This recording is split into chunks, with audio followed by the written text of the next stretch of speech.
The whiskey we're looking at today is called the Arran, and it is from the northernmost distillery on the island, Lochranza. So, yeah, it's named after the island, and if you can see, it's on the bottle too. I don't know if you can see it here. So, the Lochranza distillery. Now, this here is the barrel reserve. So they have quite a extensive lineup of different age statement whiskies, as well as whiskies with no age statement. They have this one, which sits at the entry level. They have a 10-year-old, they have an 18-year-old, they have a 25-year-old, I believe. They also have a sherry cask edition. They have a quarter cask, which are really small barrels. And all of the whiskies, they're all very different, but at the same time, they all have a certain similar quality to them. This distillery, Lochranza, is actually not that old.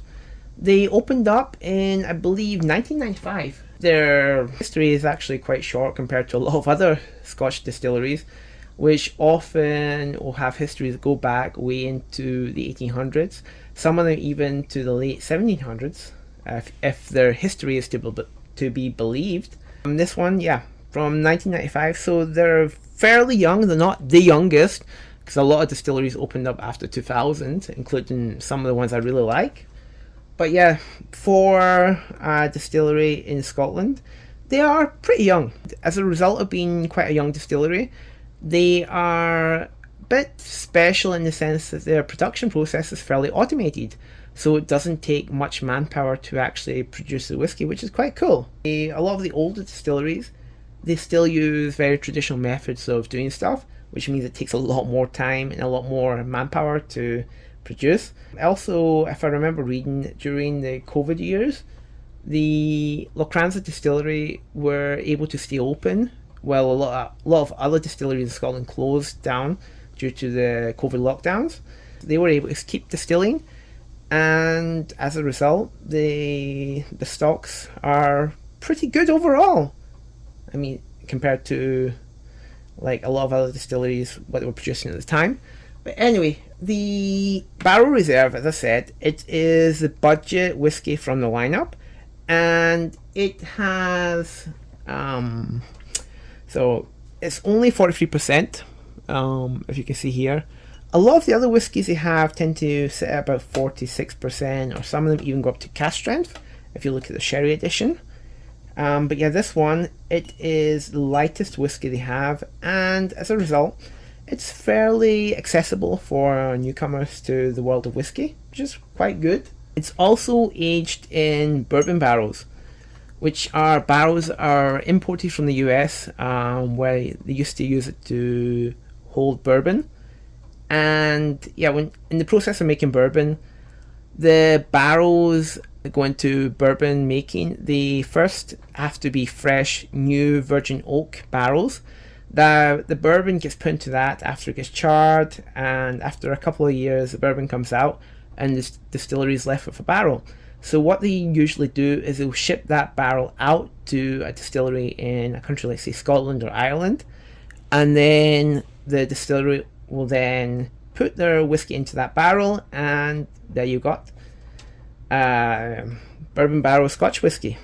This here is a no age statement whiskey, which means that they don't tell you how long it's been in a barrel for, but I have heard and researched that it's probably about 6 to 8 years old, give or take. But the thing about being a non-age statement whiskey, or NAS whiskey as it's often known as, means that you have a lot of freedom in which barrels you can use and which barrels you can put into the whiskey itself. And this is just an example of that. So yeah, let's have a look at the whiskey now. As I said, it's only 43%, so it's fairly accessible. Let's pour it out. Okay, a little bit more. There we go. Okay, so here we have it here. This is our Arran Barrel Reserve, and as you can see, it is a fairly light color. I would say probably straw color or even light straw. It says on the bottle and the case it is natural color, which means they did not add any coloring. And that's kind of a thing in a lot of Scotch whisky. They will often add in caramel colour to darken out the whisky and make it look as if it's been aged longer than it actually has. In the case of this whisky though, they decided to just let it go as its natural colour, which is really transparent of them. They're letting you know this is what it should look like. And I mean, if it's only been in the barrel for like 6 to 8 years, yeah, it should be pretty light. And this kind of matches that. Yeah, we got this nice light coloured whiskey, very straw coloured. So let's have a smell. So I would say that one of the notes I often get from this is a kind of buttery note. It's also, yeah, it's quite oaky to an extent. It's got some vanilla. Yeah, the vanilla and the butteriness it has, it kind of reminds me a little bit of cake, if that makes any sense. A little bit of a sort of vanilla sponge cake. Maybe you could even say Castella if you're not familiar with the Victoria sponge cakes of the UK. It has that kind of scent to it. There's also a sort of brininess to it as well. It's almost like it smells a little bit of the sea. Now, on the tail end, I get a kind of pineapple note. Slightly like a baked pineapple note. But I often find in a lot of Arran whiskies, I tend to get a sort of tropical, slightly pineapple-y, maybe a little bit mango, but usually a pineapple note on these whiskies, which is quite cool, and I guess it's just down to the stills they use. So let's taste it.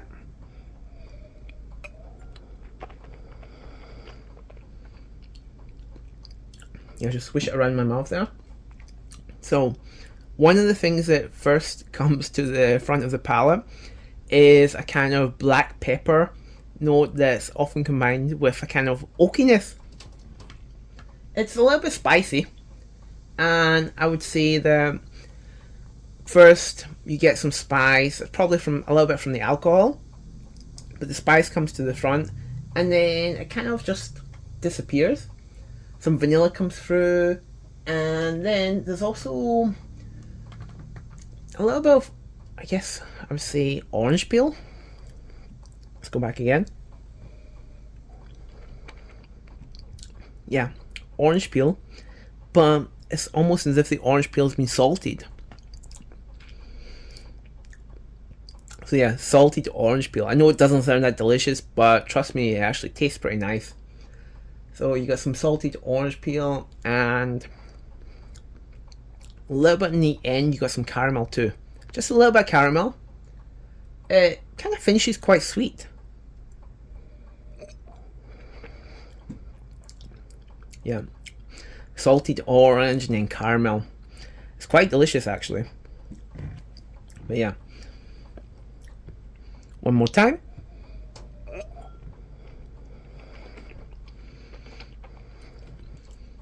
So yeah, I would say that this is quite a good offering from Arran.